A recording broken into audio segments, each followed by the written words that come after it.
Hola, ¿qué tal? Muy buenas noches y bienvenidos a una nueva edición de 30 minutos.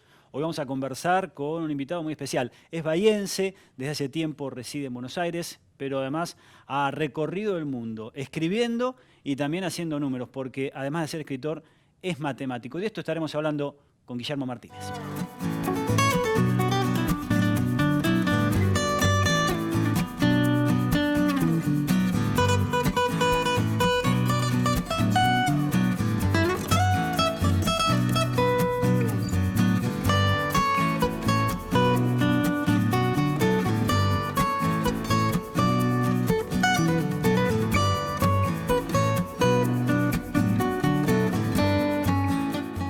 Aquí está con nosotros Guillermo Martínez, bahiense, que está presentando su nuevo libro, Los Crímenes de Alicia, un libro que además tiene una precuela, que es Los Crímenes de Oxford, o Crímenes Imperceptibles, como lo has presentado. Sí. Guillermo, muchas gracias por estar aquí. No, al contrario, encantado de hablar con vos. Guillermo, qué carrera que estás haciendo. Para nosotros los bahienses es un orgullo siempre que algún hombre de nuestra tierra, de nuestra ciudad, trasciende las fronteras y lo has logrado, ¿no? ¿Sentís que lo has hecho? La verdad es que nunca, si vos me decías cuando yo vivía en Bahía Blanca que algún día iba a publicar un libro, ya me parecía totalmente lejano la posibilidad de publicar un libro. Para mí la literatura era lo que yo veía que hacía mi papá, que era escribir por las tardes, leer y cada tanto enviar los cuentos a un concurso literario con la esperanza de ganar algún premio, pero no la idea de publicar un libro, ¿no? Eso recién para mí cuando me fui a vivir a Buenos Aires y yo pasé por el taller de Liliana Hecker. En ese momento vi una cantidad de personas que iban al taller y todos estaban con la idea de terminar un libro de cuentos, y recién entonces me pregunté a mí mismo por qué no yo también, ¿no? Eh, entonces, y te digo más, cuando publiqué mi primer libro, que fue Infierno Grande, pensaba que quizá ese fuera el único libro que iba a poder escribir. Yo miraba a otros escritores, bueno, en ese momento una referencia importante para mí era Abelardo Castillo, y que tenían ya 5 o 6 libros, y yo me preguntaba, pero ¿cómo hacen para escribir más de un libro, ¿no? Así que demoré mucho en considerarme escritor. Hasta que no escribí mi libro número 10, no me animaba a llamarme escritor, ¿no? En ese momento todavía tu oficio era matemático. Bueno, siempre digo esto, yo siempre me sentí antes escritor que matemático. Nunca me sentí del todo matemático, digamos que no tenía el don matemático como sí vi en muchos de mis colegas y que lo percibía inmediatamente. Es decir, yo estudié matemática, logré hacer un doctorado, me interesó en particular una parte de la matemática que se vincula con la lógica y la filosofía indirectamente.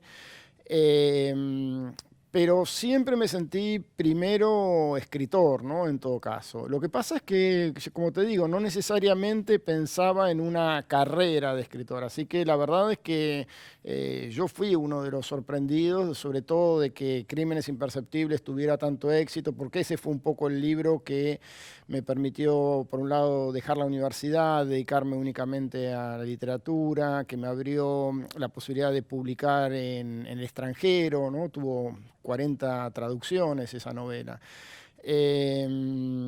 Y entonces fue como una especie de golpe de fortuna en un momento de mi vida que me permitió cambiar un poco de dirección, ¿no? El quiebre de tu carrera Sí, fue. fue mirado a la distancia, fue eso. Igualmente siempre es muy extraña la vida de cualquier escritor, ¿no? Porque uno pasa mucho tiempo a solas, se siente olvidado. Tengo un amigo escritor que me dice que él muchas veces mientras escribe siente que se empequeñece, ¿no? Que está ocupando cada vez menos espacio en las habitaciones, y hay algo de eso, ¿no? Que hay un elemento de soledad, sobre todo, bueno, para escritores muy lentos. Yo es que demoro años entre libro y libro, ¿no? Entonces, en esos años como de silencio, uno siente que deja de existir un poco. Es decir, uno no ve, el escritor no ve su vida como un continuo, ¿no? Sino que renace con cada libro, Claro. te diría. En un ratito vamos a hablar de lo que es el proceso de escritura y cómo lo vas forjando en tu caso. Pero vamos a desarrollar un poquito lo que fue tu infancia acá en Bahía Blanca, tu adolescencia, atravesando momentos tormentosos a nivel político en el país, ¿no? Sí, bueno, mis papás, sobre todo mi papá, era un dirigente político bastante conocido, incluso llegó a ser candidato a intendente por los partidos cercanos al Partido Comunista, era un cuadro del Partido Comunista y sufrió persecuciones a lo largo de su vida, estuvo preso durante el gobierno de Frondizi, por ejemplo.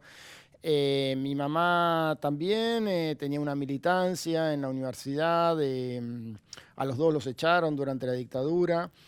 Pero bueno, esa era una parte de mi vida que para mí también había algo de natural en ser perseguido, ¿no? O sea, era algo que lo percibía en el colegio, cuando había toda una propaganda en contra de las ideas de izquierda, lo percibía en la televisión, en las películas, era la época de la Guerra Fría.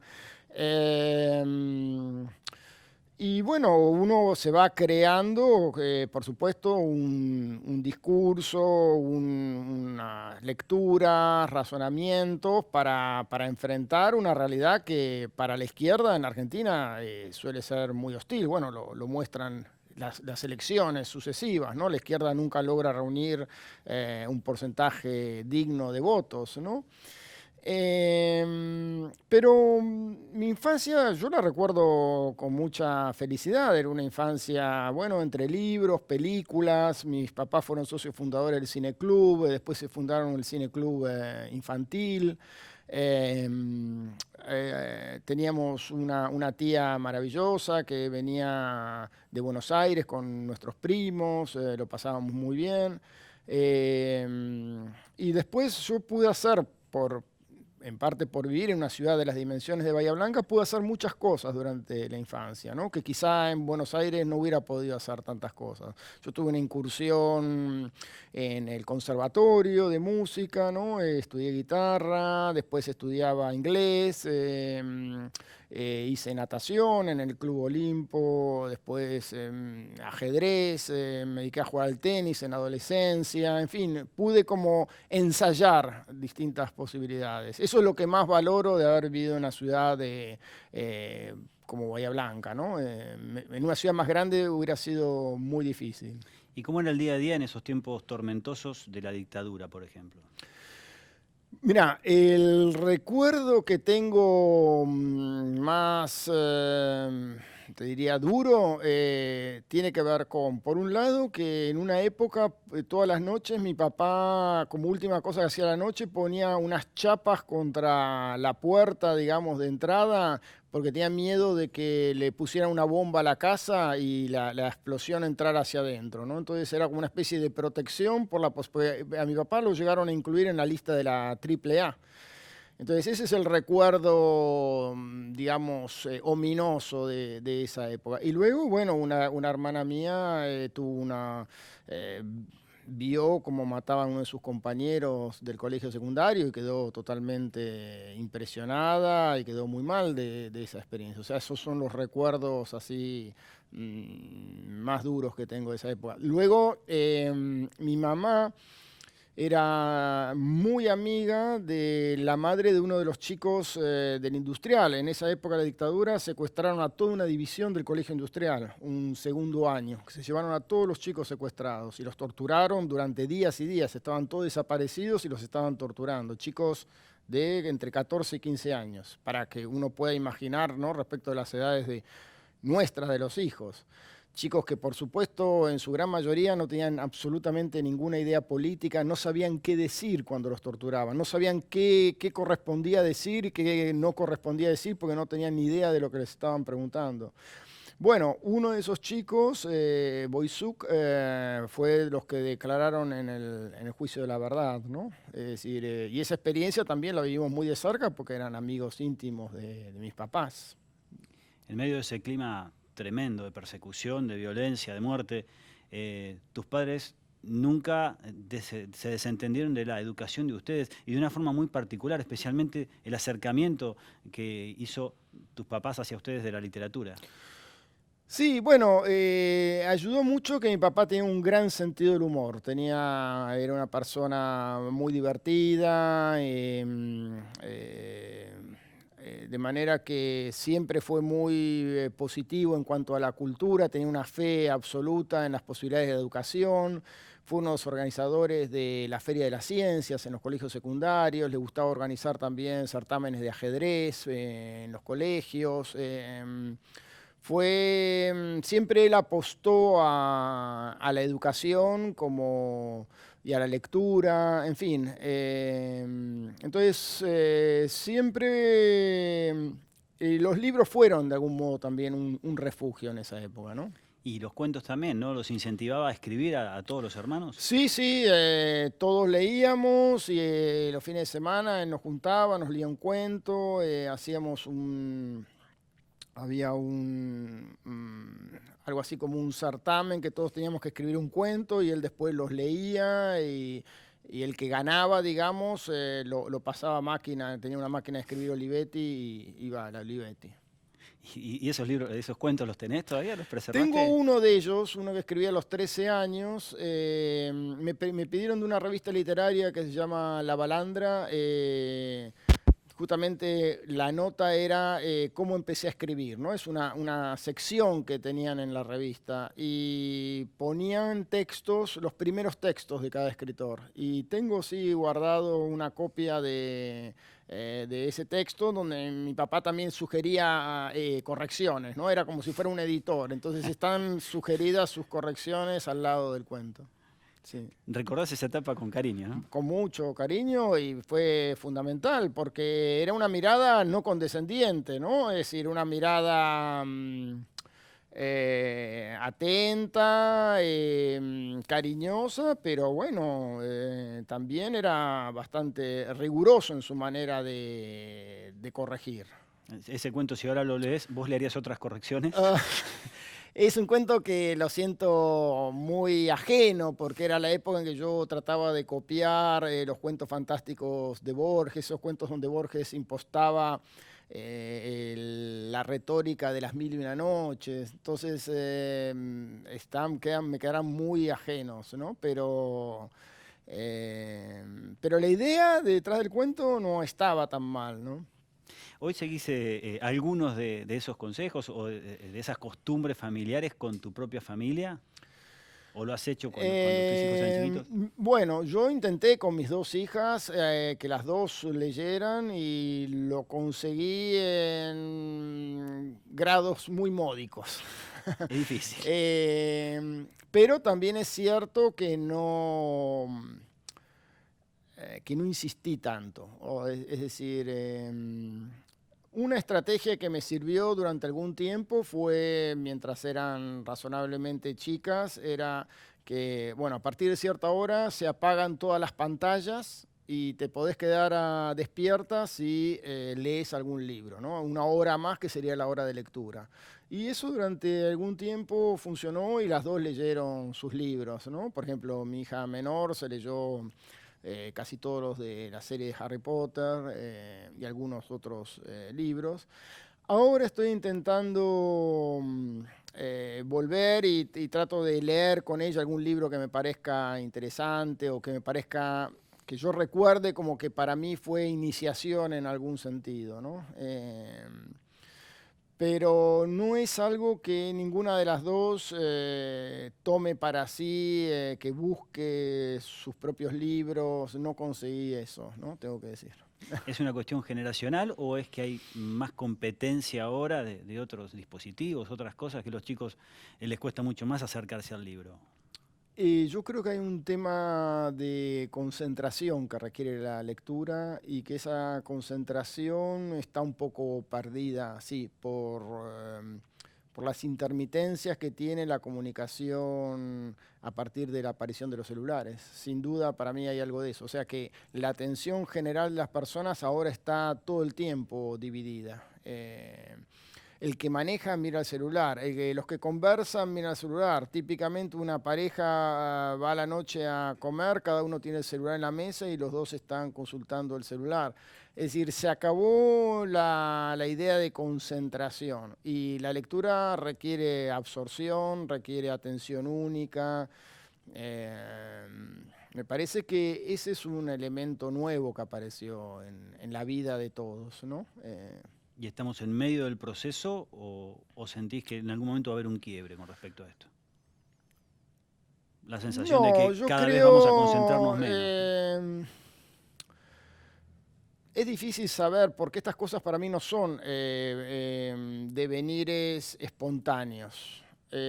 Mi papá tenía esta frase, ¿no? A los chicos o los educan los padres o los educa la televisión. O sea, si uno deja hacer, entonces sí, posiblemente, ¿no? Si todos los padres delegan la educación o no se preocupan, y bueno, la mayor parte de los chicos va a terminar, sí, derivando en los celulares, ¿no?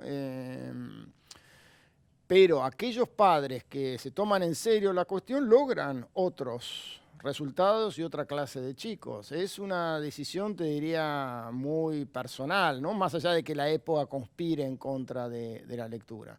Aún así, no soy tampoco de los apocalípticos que creen que cada vez se lee menos. No.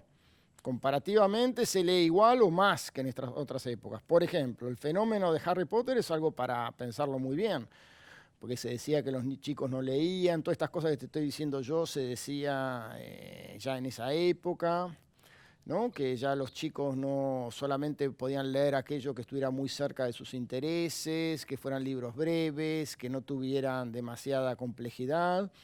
Y las novelas de Harry Potter tienen complejidades morales, tienen una escritura que está un poco más arriba que lo que en general pueden leer los chicos de esa edad. La extensión es tremenda para lo que suelen leer los chicos.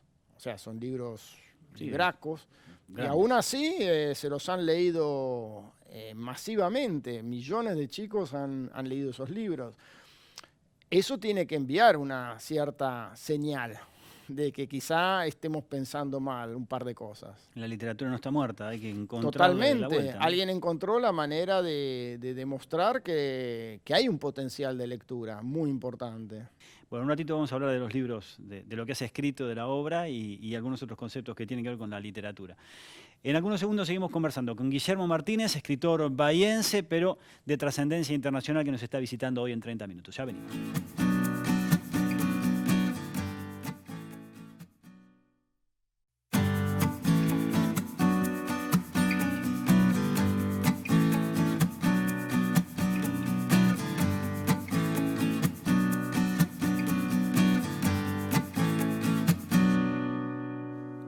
Seguimos conversando con Guillermo Martínez. Guillermo, más allá del tema de la escritura, en tu vida la matemática ha sido determinante, ¿no? No solo porque fue parte de tu carrera, de tu vida profesional, te permitió ser profesor, docente e investigador, sino también porque interviene de alguna manera el tema de la matemática en tu literatura, ¿no?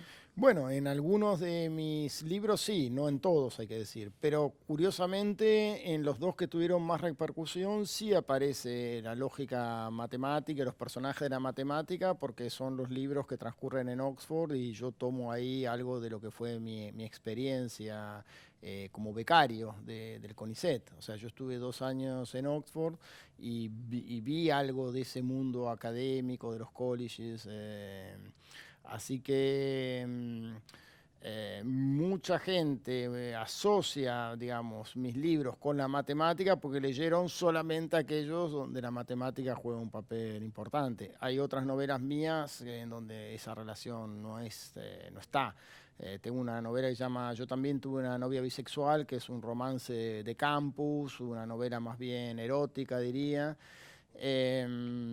Tengo otra novela que se llama La mujer del maestro, que es un triángulo entre escritores en el mundo literario. La próxima novela que voy a escribir va a ser una novela también sobre el mundo literario, de manera que no va a tener nada que ver con la matemática. Diría que la mitad de mi obra tiene algo que ver con la matemática y la otra mitad no. Y en varias de las novelas hay siempre algún condimento que tiene que ver con tu historia. Bueno, el caso de Oxford, o recuerdo acerca de Roder cuando hablas un poco de Olimpo, más allá de que sea Sí. una ciudad ficticia, ¿tratás de meter algún condimento de tu historia personal en tus historias? Tiene que ver con lo que yo llamo un recurso de verosimilitud, es decir, dar alguna clase de elemento que le haga pensar al lector que yo conozco de primera mano aquello de lo que voy a hablar, ¿no? Esa sensación para mí es muy importante, tiene que ver con cierta autoridad narrativa, que el lector tenga la sensación, bueno, sabe de qué me va a hablar porque de algún modo le pasó a él. Por supuesto, después lo que escribo no tiene nada que ver con mi vida real. En ese sentido me pasó algo tragicómico acerca de Roder justamente. Un librero alemán, o sea, un librero argentino que se había ido a vivir a Alemania, me escribió para invitarme a hacer una gira por Alemania. Él consiguió los pasajes para que yo viajara, me dijo, tenemos la misma edad, me gustaría que vinieras aquí, me encantó tu novela acerca de Roderer. Bueno, yo viajé, llegué al aeropuerto, me había ido a buscar al aeropuerto, me subo al auto y me dice, ¿sabés que yo también estuve en Malvinas? Y yo me quedé, claro, helado, porque Vos no. yo no había estado en Malvinas, simplemente, bueno, le tuve que decir que había ido al monumento de los españoles, a hablar con los excombatientes, entonces me habían dado los datos, pero sentí que lo defraudaba horriblemente. Claro, que él quería sobre todo tener un interlocutor con el que pudiera hablar de Malvinas. Te quiero decir, los equívocos de creer que realmente al autor le han pasado las mismas cosas que al narrador de las novelas. No es así, ¿no? O sea, yo estuve en Oxford, sí, pero estuve en una edad muy diferente. Cuando yo viajé a Oxford tenía más de 30 años, estaba casado, tenía una hija de 7 años, viví, digamos, fuera del ámbito de los colleges. Entonces, sí, vi una cantidad de lugares, percibí algo del modo de ser de los ingleses, pero muchas de las escenas que aparecen en mis novelas tienen que ver con cuestiones que vi en otros lugares. Por ejemplo, en Crímenes Imperceptibles aparece una especie, un animal que lo llamo el angstum, que es un animal ficticio. Es un marsupial que está aplastado en el suelo. Y ese animal yo lo vi en el sur de los Estados Unidos. Yo iba al campus y tenía que pasar por una calle y había ellos lo llaman un possum, ¿no? Lo llaman, el animal se llama opossum, pero le dicen possum. Y estaba tirado con la cría en un charco de sangre y nadie lo recogía, iban pasando los días y los autos le pasaban por encima y lo iban como aplanando. Y era una visión horrorosa que cada vez que iba a la facultad la tenía delante de mí en todas sus mutaciones, ¿no? Y bueno, tomé ese elemento para trasladarlo a Oxford, pero en general son así, las novelas son operaciones a lo Frankenstein, ¿no? Que construís un monstruo pegando partes muy diferentes.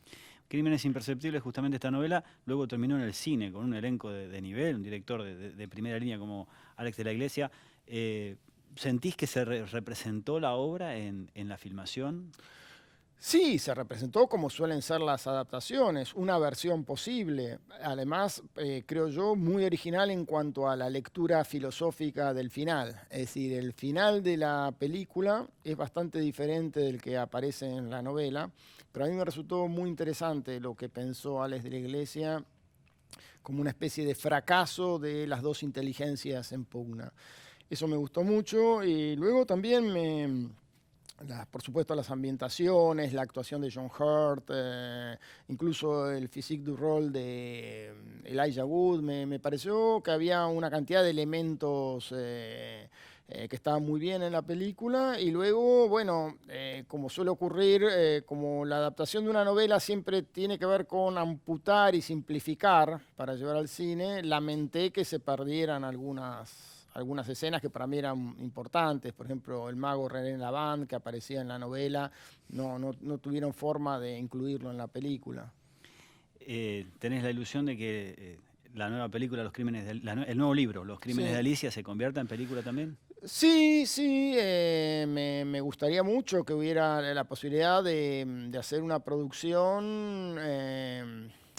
El tema a veces es las dificultades, ¿no? de poder llevarla a cabo en Inglaterra. Es un país difícil para filmar porque los ámbitos que yo describo tienen una cantidad de restricciones que impiden y son más duras para los extranjeros. O sea, es muy difícil que un equipo extranjero filme en las locaciones allá, ¿no? Entonces tendría que ser una coproducción que tuviera una parte inglesa. ¿Cómo es el proceso creativo? ¿Cuándo te planteas esta es la historia que voy a contar y cómo la desarrollás después? Yo soy muy lento para escribir, pero tengo muchas ideas en lista de espera. Entonces, en el fondo, siempre estoy tratando de ponerme a la par con respecto a lo que tengo pendiente, ¿no? ¿Hay presiones de editores? No, para nada. Para nada más saben que conmigo sería imposible porque soy realmente lento. Entonces, no es algo que yo pueda acelerar ese proceso. Lo intento, siempre pienso, bueno, con la próxima vez ya seguramente habré aprendido, pero no, cada novela tiene sus propias dificultades. Por ejemplo, Los Crímenes de Alicia es la primera vez que yo necesité hacer una investigación ad hoc, ¿no? Nunca había tenido que pasar por ese proceso. Tuve que leerme una cantidad de biografías sobre Lewis Carroll, no sabía nada de la vida de él, materiales, cuestiones relacionadas con la fotografía. Eso es algo que nunca había hecho antes en mi vida. Y cada novela tiene su dificultad particular. Así que no, lo que sí te puedo decir es que hay novelas que para mí son más claras en cuanto al planteo, ¿no? Entonces, por ejemplo, la novela que quiero empezar ahora la tengo prácticamente pensada. Y después hay novelas donde no llego a ver del todo hacia dónde va y tengo que empezar a escribirlas para que se vaya aclarando a medida que avanzo, ¿no? Yo prefiero en general las novelas donde ya de algún modo sé algo del final. ¿Y cómo es el proceso creativo? ¿Vos es un método? Decir, bueno, todos los días de 8 a 12 me siento a escribir. Y sí. ¿O esperás que surja No, la creatividad yo creo que ningún innata? novelista, si te dicen que escriben solamente cuando les llega la inspiración, desconfío. No, eso puede ocurrir a los poetas, porque muchas veces un poema sí tiene algo de rapto, de arrebato, de apunte tomado del pasar, pero los novelistas tienen que trabajar todos los días, sí. Tengo un amigo que dice, el comercio hay que abrirlo todos los días. A veces vienen los clientes y a veces no. Y hay algo de eso, o sea, uno tiene que sentarse, pensar, el primer día no se te ocurre nada, el segundo día escribís una frase que no te gusta, el tercer día lográs mejorarla, el cuarto día escribís medio párrafo, de pronto algo empieza a aparecer y a ablandarse, ¿no? Tiene algo de trabajo muscular, tal como ocurre en el gimnasio, ¿no? ¿Y hay días en los cuales no sale nada? Totalmente. Como Yo le pasa a estuve cualquiera, 6 ¿no? meses parado con esta novela tratando de imaginarme los personajes de la hermandad. 6 meses que no podía, o sea, había escrito los primeros 6 capítulos y pensaba, bueno, si no se me ocurren, no hay forma de seguir adelante. Tenía que llegar al capítulo 6 en la novela, donde se presentan a los personajes de la hermandad. No salía. Se me habían ocurrido un par, pero yo necesitaba 6 o 7. Claro. Que además son sospechosos de un crimen. Y tiene que haber un elenco. Crímenes. Bueno, esa es la dificultad, una de las dificultades técnicas de la novela policial. Vos necesitas más personajes que en una novela cualquiera. Convencer a la multitud y a la diversidad de público que puedes tener, ¿no? Bueno, pero eso no me preocupa, porque siempre, cuando tenés 100 lectores, va a haber uno que piense, Lo presentía desde el primer momento. Es totalmente inverosímil. No era al final que hubiera esperado. O sea, ¿Seguís las todas las críticas? opiniones van a estar. Para mí es como una campana de Gauss. Hay unos pocos que piensan que es un bodrio total. Unos pocos que piensan que es una novela maravillosa. Y casi todos en el medio tienen sus objeciones. ¿Sos de seguir las críticas que aparecen No, en las pero uno redes y se demás? entera. No soy de seguirlas, pero ¿sabes qué es lo que me interesa a veces? Ver cómo me leen en un país que no me conocen. Eso me parece interesante, ¿no? Porque es una lectura más del libro. Más En la distante. Argentina siempre hay algo del personaje, del autor que interfiere un poco, ¿no? Eh, es decir, la imagen del autor crea prejuicios. Me gusta más la idea de que te lean únicamente por el libro. Entonces a esas críticas les presto un poquito más de atención. Mira, pregunta te hago. ¿Tus hijos son de leer tus libros? Mis hijas han leído mis libros. ¿Y que son críticas de cómo era tu padre con los cuentos? No, en general les gustan ¿Les mis han gustado? libros. Sí, sí, sí. Y creo que de una manera más o menos tenemos mucha sinceridad entre nosotros. O sea, si hay cosas que no les gustan, me las dicen, ¿no? Sin ningún problema. Y de hecho me han dicho algunas cosas de algunos libros. Pero en general creo que sí les gusta. ¿Y tu padre llegó a leer alguno de los Mi libros papá más llegó a leídos? leer mi primer libro de cuentos, mi primera novela acerca de Roderer. Tuvo un efecto curioso mi novela porque él nunca había escrito novela. Y cuando yo publiqué acerca de Roderer se sintió como tocado en algún punto y escribió una novela extraordinaria que se llama Ajá. El Bufa, pero realmente, y después escribió 2 o 3 novelas más, todo a partir de que yo escribí una novela. Así ¿Lo que, inspiraste a él? sí, hay una anécdota muy famosa de Thomas Mann con su hijo Klaus. Klaus había escrito Mefisto, Klaus Mann, que es una novela sobre el pacto fáustico. Y a los 72 años, Thomas Mann publica el Doctor Faustus. Y parece que escribió en la dedicatoria para el hijo, a mi hijo Klaus, de su papá que promete. Dejó abierta la puerta. Eh, si no te hubieras sido de Bahía, ¿crees que hubieras hecho la carrera que hiciste? ¿O Bahía, una ciudad del Eh, interior de la Argentina, es un limitante? Francamente, y esto se lo digo en privado a muchos escritores que encuentro, la última vez en Rosario, escritores que me parecen muy talentosos y que encuentro en diferentes provincias en los viajes, creo que es necesario pasarse una temporada en el infierno, diría Rambo. Hay que pasar una temporada en Buenos Aires para conocer gente, para exponerse a otra clase de lecturas, para entender un poco cómo es el mundo literario en Buenos Aires. Lamentablemente me parece muy difícil hacer una carrera. Son dos cuestiones distintas. La pregunta que me hiciste involucra dos cuestiones. ¿Se puede perfectamente escribir una obra extraordinaria en cuanto a cantidad de libros, en cuanto a variedad de temas, etcétera, desde una provincia? Ejemplos: Juan Filioy, eh,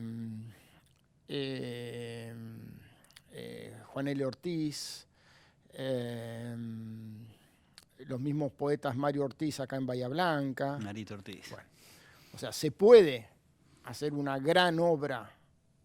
La cuestión es la circulación de esa obra. Entonces ahí es como yo percibo que hay como si fuera un cupo para cada lugar, ¿no? ¿Puede existir un escritor en Jujuy? Sí, lo tenemos a Héctor Tizón. El segundo escritor de Jujuy, ese no, ya tenemos uno de Jujuy, ¿no?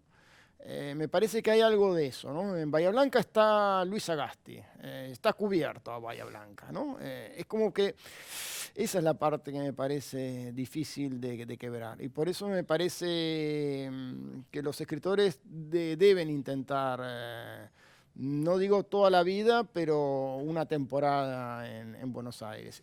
Por ahora, ¿no? En otros países no ocurre esto, pero la verdad es que sí es una limitación estar en el interior para la circulación, no para la producción de la obra. Una última pregunta, Guillermo. ¿Hay algo a lo que le dediques un ratito de tu día, 30 minutos, más o menos, que te relaje, que te haga bien, que más allá de la escritura, ¿no? de tu trabajo? Digo, ¿hay alguna actividad que te guste? Juego todas las semanas al tenis y juego una vez por semana porque ya el cuerpo necesita una recuperación, ¿no? Pero jugar al tenis me encanta. Voy al gimnasio, leo siempre, todos los días leo. Hago algo de matemática, en el sentido, estoy leyendo una colección de biografías desde hace 3 años, pero siempre me gusta seguir pensando en algo afín a la filosofía de la matemática. Me gusta mucho el cine, así que, y bueno, sigo las noticias de nuestra amada patria. Mi mujer me dice, no, por favor. No miremos las noticias a la noche, que no puedo dormir después. Bueno, yo tengo que desmentir a tu mujer. Miren las noticias porque de eso vivimos en parte también los periodistas. Guillermo, muchas gracias por estar aquí. No, al contrario, gracias a vos.